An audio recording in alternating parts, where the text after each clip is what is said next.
Saudara-saudara, sekarang ini banyak orang bisa memberi contoh, tapi sedikit orang bisa menjadi contoh. Ngasih contoh mah gampang, jadi contoh susah. Karena beliau manusia. Laqad ja'akum rasulun min anfusikum. Kalau kambing disuruh nyontoh ayam, yang nyuruh nyontoh kagak punya pikiran. Ya, kagak level. Kambing mah nyontohnya kambing, kebo nyontohnya orang, nyontohnya orang. Makanya Nabi kita orang, bukan malaikat, bukan jin, bukan dewa, manusia. Kalau manusia disuruh nyontoh manusia, itu perintah masuk akal, predispositionnya sama. Kalau disuruh nyontoh malaikat, meribet kan. Malaikat bagaimana nyontohnya, dia mah tidur kagak, makan kagak, sama duit budak, sama perempuan kagak open, lah susah nyontohnya. Ya, Superman tuh biar hebat nggak bisa dicontoh Superman, bagaimana terbangnya, lagian pakai celana dalam di luar, nggak bisa dicontoh Superman mah. Nabi kita manusia utuh, cuman sungguh pun manusia, kualitasnya beda. Ini namanya basyarun la kal basyari, manusia memang, tapi jangan samain, bobot bibitnya beda. Contoh, kita nih manusia, kita tidur. Nabi kita manusia, beliau tidur. Tidur Nabi, tidur mata doang, hatinya nggak pernah tidur. Tuh bedanya sama kita tuh. Tidur kita keblek, asal tidur habis-habisan. Lagi, kita manusia, kita keringetan. Nabi kita manusia, keringetan. Keringet Nabi harum wangi, bau minyak kasturi, zaman belum ada parfum. Keringet kita udah rasain aja masing-masing dah, jangan pakai dikebet udah.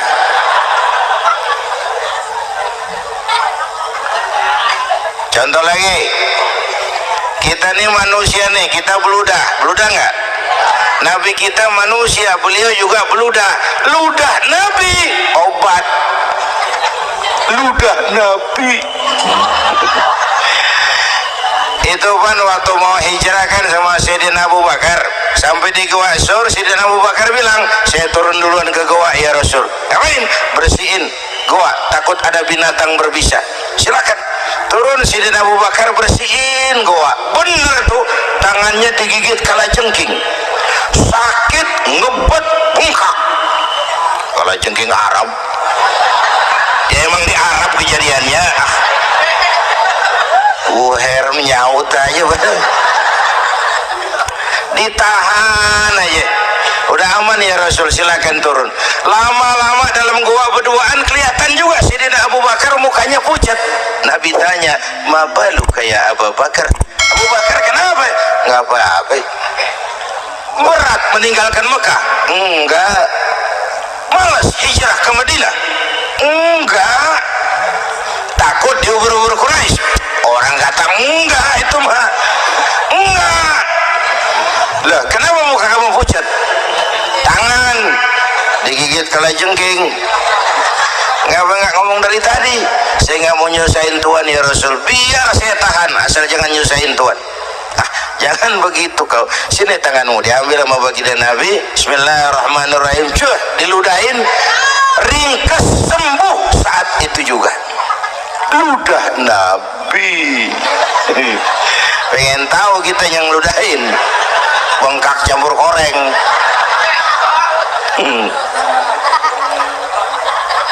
Satu tuh alasannya kenapa Nabi dijadikan contoh, karena manusia. Kalau manusia disuruh nyontoh manusia pasti bisa dong. Ya, Yang kedua, karena tadi kata Bang Haji Oma, pribadinya itu pribadi yang multidimensi. Mau nyontoh apa? Pak, saya ini pengusaha Pak. Nabi umur 9 tahun udah ke Syria tuh, dagang lintas negara, Syam. Saya jenderal Pak, Nabi mimpin tentara di medan perang Mas.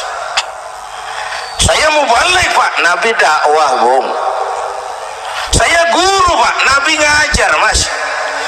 Innama bu'istu mu'alliman, aku diutus sebagai guru, guru umat, guru bangsa.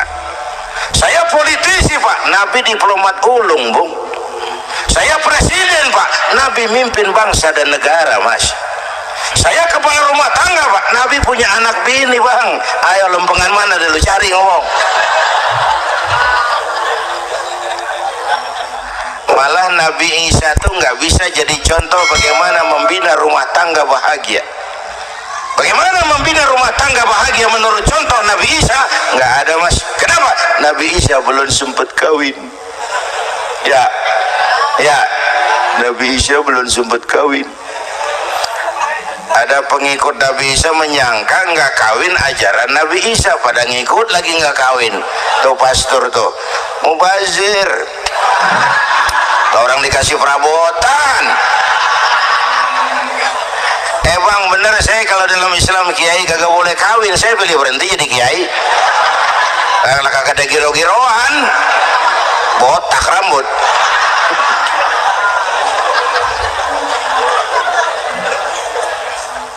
Makanya Bang Haji Oma cerita poligami saya girang banget tadi. Bukan yang ngomong ahlinya soalnya.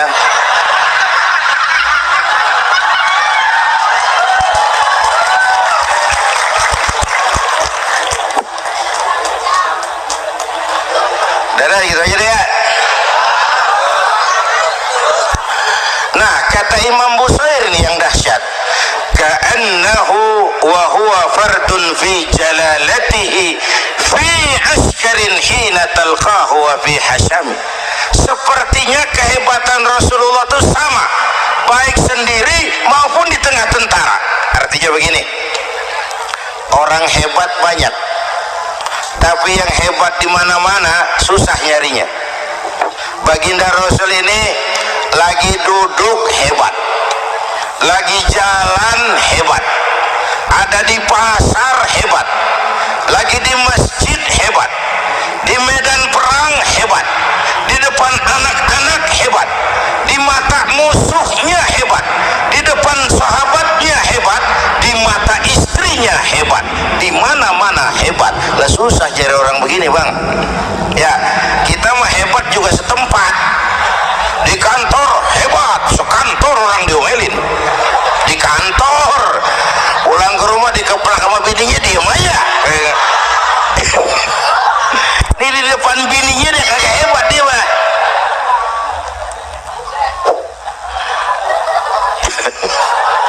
Oke, lalu kalau begitu soalnya apa yang mau kita contoh? Saya sampaikan 3 aja. Pertama, Nabi kita ini tokoh yang sejak kecil udah ditempa kesusahan. Bu, tadi kata Bang Haji, Islam mengangkat derajat kaum perempuan karena perempuan banyak melahirkan orang besar. Lihat Sayyidah Aminah, ibunda baginda Nabi, melahirkan anak pertama tanpa didampingi suami. Meninggal suaminya, sedih hatinya, remuk perasaannya, tapi tegar jiwanya. Dilahirkannya bayi bernama Muhammad, diasuhnya penuh kasih sayang, diantarnya menjadi orang besar dan memang dibesarkan oleh Allah. Itu contoh tuh Bu. Bilangin anak-anak tong, bocah Nabi ngangon kambing tong, sekolah tong, jadi orang gede. Baba lu tibang tamat SD, lu sarjana lu. Baba lu cuman jadi RT, lu jadi camat lu. Biarin malu, baba lu pala jadi kaki, kaki jadi pala, asal lu terus sekolah. Bu, anak sekolahin, gelang doang digedein lu. Nih kan kita Betawi no, pendidikan ngentengin banget kotan. Udah dong, jangan tinggi-tinggi sekolah udah. Enggak apa mak, bawa lu ke sekolah hidup no. Hidup dong, pun jamu monyet juga hidup. sekolahin.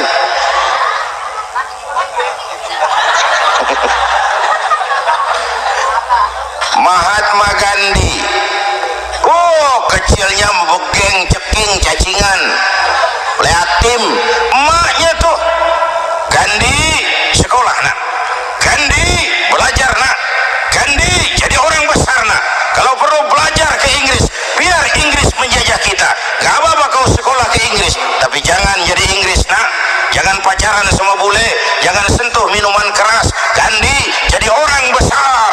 Mahatma Gandhi tumbuh karena dorongan emak. Mak udah yatim. James Watt, Kang Bandrek. Emaknya tuh yang dorong tuh jadi orang besar. Belum lagi perempuan yang jadi besar. Di Indonesia ada Kartini, di Jawa Tengah ada Dewi Sartika, di Jawa Barat Dewi Sartika, di Bengkulu ada Fatmawati Soekarno sang penjahit bendera merah putih, di Aceh muncul Laksamana Malahayati, disusul kemudian oleh Cut Nyadin, baru kemudian muncul Cut Koko, Cut Meme, Cut, ya udah tak cut lain dah.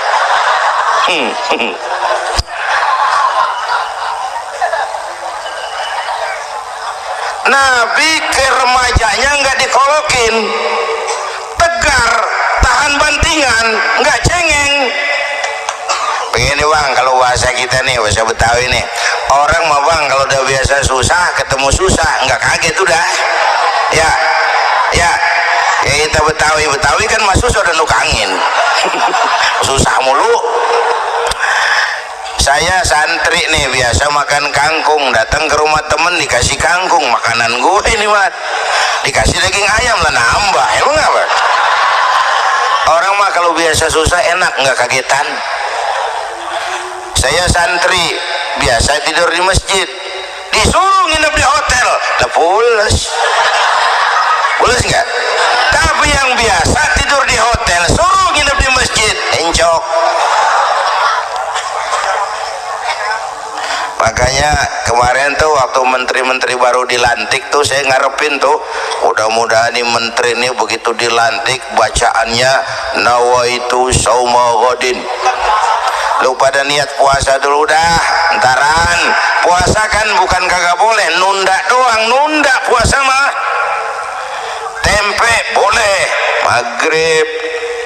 Tahu boleh, maghrib. Air kelapa boleh, maghrib. Lu menteri pada mau naik mobil mewah boleh, ntar kalau ekonomi udah mendingan rakyat udah pada legaan napasnya. Ya sebab apa? Itu duit buat para mobil para menteri kan duit negara kan duit rakyat kan duit gue juga, itu ada di situ, gue bayar pajak.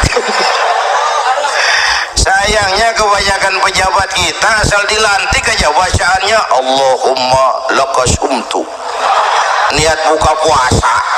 Orang buka puasa kan kemaruk apa jadi gares ya. Bu, jadi benar Islam mengangkat harkat, derajat, martabat kaum perempuan. Kata Bang Haji Umar tadi, denger gak tuh? Waktu Nabi ditanya, ya Rasul, siapa yang paling harus saya taati di dunia? Ibumu. Setelah itu, ibumu. Setelah itu, ibumu. Setelah itu, bapakmu. Ibu 3 kali disebut, bapak. Coba pikirin, ibu 3, bapak 1 bapak. Ini bagaimana ngitungnya, jadi kerok begini nih ngitung nih.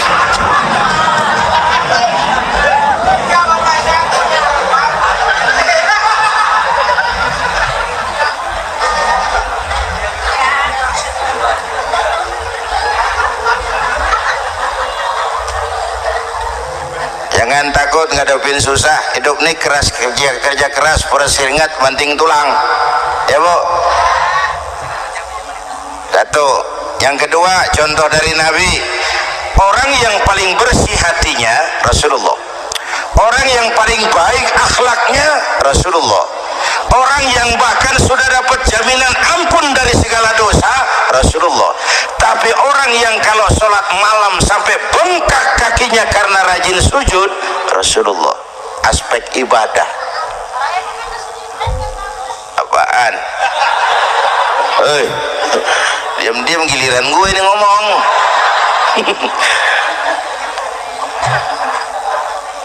Lo ngomong lagi udah gue pulang. Canda neng. Udah gantian ya. Ya. Apaan urusan? Orang yang dosanya udah dapat jaminan ampun kalau salat malam bengkak kakinya karena rajin sujud. Saya tahu di sini juga banyak yang kakinya bengkak. Semurat. Oke. Kira-kira 3 minggu yang lalu saya menghadiri haul akbar Syekh Maulana Malik Ibrahim di Gresik, haul ke-609. Dari situ saya ke Surabaya ikut zikir sama keluarga besar Tarbiyatul Qulub. Waktu zikir saya terkejut, ada kalimat yang dibaca ratusan kali menyentak perasaan saya. Kalimatnya sederhana, kita hafalah, yaitu kalimat ana Abdullah. Dibaca ratusan kali, ana Abdullah, ana Abdullah, ana Abdullah, ana Abdullah.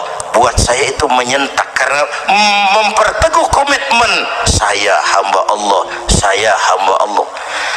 Itu mah Pak Zainuddin kan biasa, itu mah kita semua juga hamba Allah. Betul. Ayo kita bikin luar biasa. Saya mau tanya, Bapak, Ibu hamba Allah apa bukan? 3 orang. Ibu hamba Allah apa bukan? Hamba Allah. Kata siapa? Nah, kata ibu sendiri. Kalau kata sendiri, pan namanya pan ngaku. Ya, orang ngaku mah boleh dong, tiba ngaku, namanya juga ngaku. Cuman diakuin apa enggak, kita pan belum tahu. Ngaku mah murah, diakuin mahal. Ya, yang gampang dah. Ibu kenal sama Presiden SBY? Kenal. Presiden SBY kenal sama ibu? Lo ngaku, lo ngaku.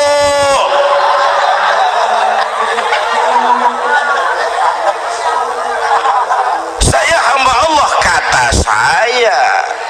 Berapa banyak orang mulutnya hamba Allah, perbuatannya menyatakan dia hamba dunia, hamba harta, hamba jabatan, hamba setan, budak nafsu.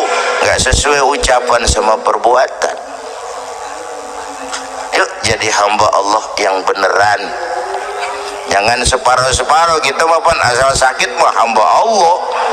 Ya Allah, ya Allah, lagi sakit. Sehat ya dikit, keder. Jadi masjid nggak ketemu.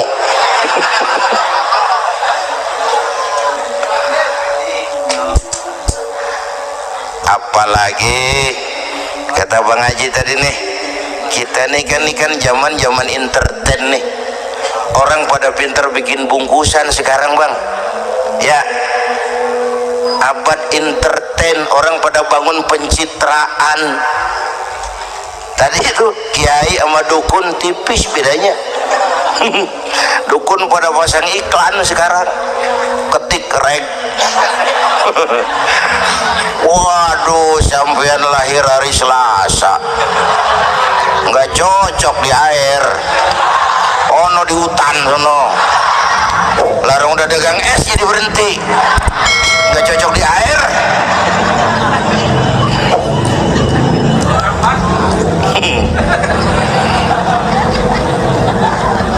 Bu, di zaman nih, siapa pakai apa, siapa mau jadi apa, kagak urus nih. Bapak Ibu hadirin yang saya hormati, dan masyarakat kita ini kayak daun kering. Tahu daun kering? Gampang dikumpulin, susah diikat, berisik, gampang dibakar. Tuh daun kering. Penyakitnya kutil, kurang teliti, cepat heran, gampang kagum, cepat heran, gampang kagum. Dulu ada tuh satu hari tabrakan di jalan kenceng, wah, korban jatuh belepotan darah, dikerubungin orang banyak.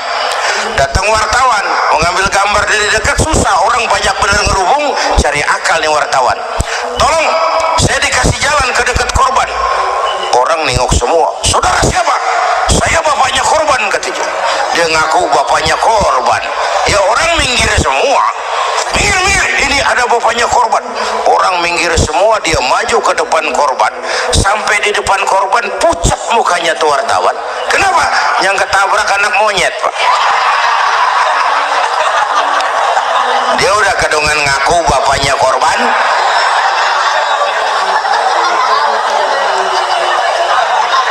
Bu, ini cerita pendek tapi pesannya lumayan nih. Kalau belum kenal bener mah jangan buru-buru ngakuin, ya. Dia kagak tahu yang ketabrak siapa, main ngakuin aja. Saya bapaknya korban. Lu makan lu jadi bapak monyet, sono. Makanya jagain kampung kita nih, jangan kemasukan yang aneh-aneh, ya. Nabi palsu, aliran aneh. Ini bid'ah, itu bid'ah kuno yang kayak begitu, capek kita ngurusin begitu, udah kelewatan, ya. Yang tahlil terusin, yang kagak suka nggak apa-apa, cuman jangan ngomelin yang tahlil. Orang tahlil juga pakai dalil. Yang mabuk masih banyak, yang tahlil diomelin. Kita nih kayak kurang kerjaan, akhirnya rame turu-turu kita. Padahal yang harus kita kembangkan kan rukun antar umat seagama, rukun antar umat beragama, rukun antar umat beragama dengan pemerintah, kata Bang Haji Omar tadi. Rukun antar umat seagama, turu-turu kita muslim nih kudu rukun. Beda pendapat boleh, marahan jangan, ya, ya. Tangan kanan sama tangan kiri juga beda, cuman rukun. Asal kiri gatal nih, kanan kagak diundang, dia datang aja nggak rugin. Nggak ada kiri gatal kanan ngomel, lu garuk aja sendiri, nggak, dia mah akur, ya Bu.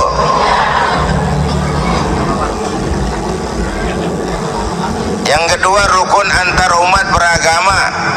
Islam ini rahmatan lil.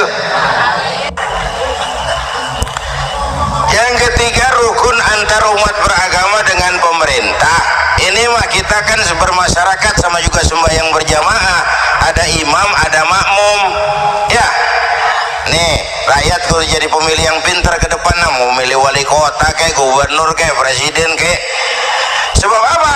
Sholat berjamaah kan siapa makmum kagak penting, Bang. Makmum mah siapa aja boleh, ya. Tiba ngikutin dia mah. Ngaji dia mah gimana kayak nggak ada bab pemilihan makmum, nggak usah, makmum mah kagak usah dipilih, siapa aja boleh, ya. Bang, orang budak Bang, boleh jadi makmum, bacanya kagak fasih, boleh jadi makmum, ketinggalan satu rakaat boleh jadi makmum, tapi nggak tiap orang boleh jadi imam. Siapa yang dipilih jadi imam? Pertama, a'lamuhum, kata Nabi. Orang yang paling alim di kampungmu siapa? Angkat jadi imam. Yang paling alim, bukan yang paling tua. Tua juga kalau kejemur kisut. Dulu tuh Nabi Adam waktu diangkat jadi khalifah kan bekalnya apa? Wa 'allama Adam al-asma'a kullaha. Al-asma' ay al-ulumul katsira. Dulu zaman Fir'aun perang sihir sama Musa, sekarang perang visi dan misi. Punya ilmu, Bu, ngerti urusan dari tetek sampai bengeknya. Kalau ngikutin imam yang alim pan enak, bisa dipertanggungjawabkan. Hati-hati milih pemimpin, maksudnya bu, jangan terjebak oleh penampilan. Emas pasti kuning, benar? Apa semua yang kuning pasti emas? Udah paham dulu. Ustadz, kenapa? Di kampung saya ada 2 orang alimnya sama. Yang mana yang jadi imam? Afsahuhum, yang lebih fasih lidahnya. Yang satu alim pelok, yang satu alim kagak pelok. Yang kagak pelok suruh jadi imam. Kenapa? Nggak sah orang fasih bermakmum kepada imam pelok. Ustadz, imam pelok, makmum pelok semua. Sah. Namanya kampung pelok, biarin. Susah diurusin udah itu. Apa sih artinya fasih? Yang enak deh, nyambung. Pegel kalau punya pemimpin kagak nyambung sama rakyat. Ya, rakyat mau yang ngidul dia ngalor, rakyat mau yang ngulon dia ngetan. Lah kan capek rakyat, kagak nyambung. Makanya kalau jadi imam pesan Nabi, idza amma ahadukumun nas falyukhaffif. Kalau kamu jadi imam, ringankan sholat kamu. Itu makmum nggak sama kekuatannya. Jangan panjang-panjang kalau jadi imam. Kudu tahu keadaan makmum. Tuh makmum ada yang udah tua rentak, diri aja udah gemeter. Ada yang punya darah tinggi, kalau sujud kelamaan palanya ngebet. Ada yang udah janji tuh makmum habis sembahyang mau terima duit. Kalau imam kelamaan, kalau saudan makmum. Ya, nyambung. Jangan udah diangkat jadi imam saenake dewe. Sholat isya berjamaah, rakaat pertama selesai Fatihah Yasin. Makmum ikut mengikut, cuman bari ngancem. Besok gua tawiatin balik lagi deh. Kagak nyambung. Kalau nggak nyambung tuh capek, bu. Jangan tersenyum kepada orang buta, jangan berbisik kepada orang tuli. Kagak nyambung. Orang buta diajak senyum, bagus sih maksudnya, cuman kan rada mubazir. Orang kagak paham. Cari pemimpin yang nyambung. Kalau memang masyarakatnya suka tahlil, cari pemimpin yang suka tahlil. Rakyatnya suka maulid, cari pemimpin yang suka maulid, supaya nyambung, kagak pegel kita.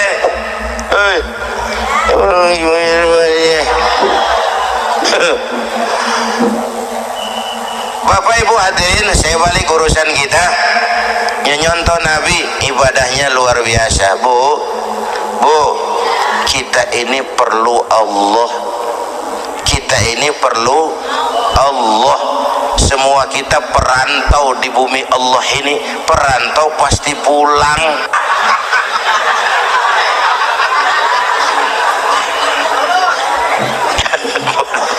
Bolot. Bodoh kalau ada perantau, dia sadar dia perantau tapi nggak pernah mikirin pulang. Lebih bodoh lagi mikirin pulang tapi nggak nyiapin bekal. Yang tadi Bang Haji Omar udah bilang tuh, muda mati. Ya, kadang-kadang engkongnya seger banget, cucunya mati. Ya, perantau mah mesti pulang. Sini mah kita ngendon doang, ngendon taran. Mula-mula pan bang, kita mah tinggalnya jauh di alam arwah. Dari sana pindah ke alam rahim, alam kandungan emak nih. Pernah tinggal di situ 9 bulan tuh. Ada yang 2 tahun, yang keluar udah kumisan. Kelamaan ngetemnya itu.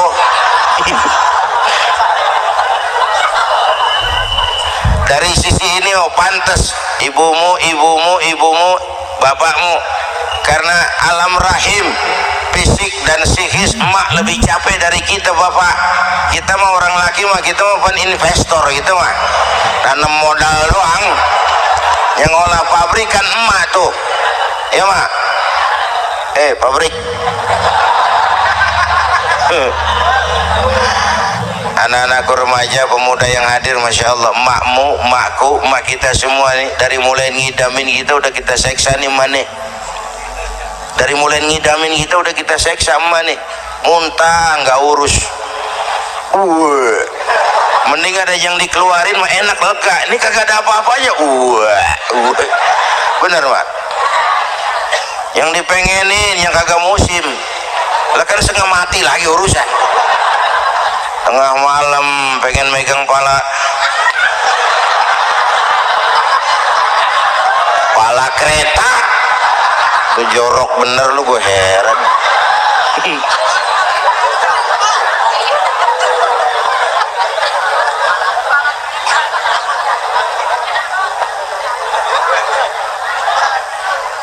Bapak Ibu hadirin, yang ketiga terakhir, contoh dari baginda Nabi, modal utama perjuangannya adalah akhlak. Memperbaiki akhlak, pakai akhlak. Rasulullah ngajak, bukan ngejek. Rasulullah merangkul, bukan mukul. Rasulullah pakai argumen, bukan pakai sentimen. Tujuannya adalah kebenaran, bukan menang-menangan. Prinsip dakwahnya basyiru wala tunafiru, yassiru wala tu'assiru. Gembirakan orang, jangan ditakut-takutin. Mudahkan urusan orang, jangan dibikin sulit. Di masyarakat memang mendingan rakyat rendah berakhlak tinggi daripada pejabat tinggi berakhlak rendah. Dulu tahun 50-an orang kita kalau pergi haji ke Mekah 6 bulan. 6 bulan tuh orang udah pada lupa aja baru pulang. 6 bulan orang yang ada cuman kapal laut, Mekah Madinah onta, banyak rampok lagi di gurun pasir Baduy itu. Dulu orang tua kita belajar manasik, kalian belajar silat.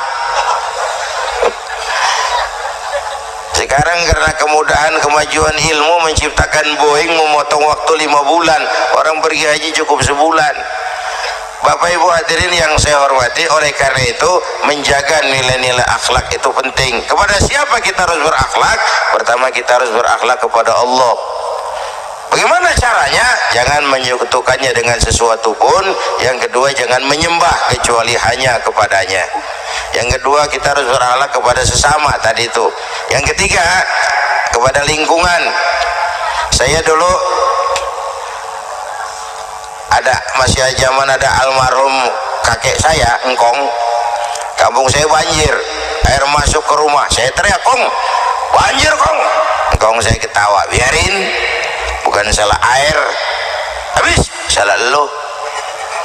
"Salah kita bagaimana Kong?" "Lah lu tempat air lu tempatin, yang punya tempat datang ya kagak ngerti, ini tempat gua, ini di sini nggak pada lu, lah banjir." Engkong saya emang nggak makan bangku sekolahan, tapi wise Pak. Air kan bukan musuh, air kan temen kan kudu punya tempat. Lalu kalau punya tempat, pantas kemana ide ngayam, banjir. Ya, dulu saya remaja ngaji babul istinja, Kiai ngajar makro buang air kecil di tanah berlubang. Saya tanya, kenapa makro Kiai? Pertama, untuk alasan kesehatan, siapa tahu di lubang yang kamu kencingi ada gas beracun. Kalau tidak Kiai, kalau tidak maka artinya melindungi binatang yang ada di dalam lubang. Siapa tahu di lubang yang kamu kencingin ada semut. Sedang rapat membahas laporan Susno 2Ji, apa dosanya lalu mati dikencingin? Ini namanya rahmatan li semut. Saya mau bilang alam sekarang tidak seramah dulu karena kita juga nggak ramah sama alam. Bapak Ibu hadirin yang saya hormati, padahal watak Islam rahmatan lil alamin. Inilah barangkali sekelumit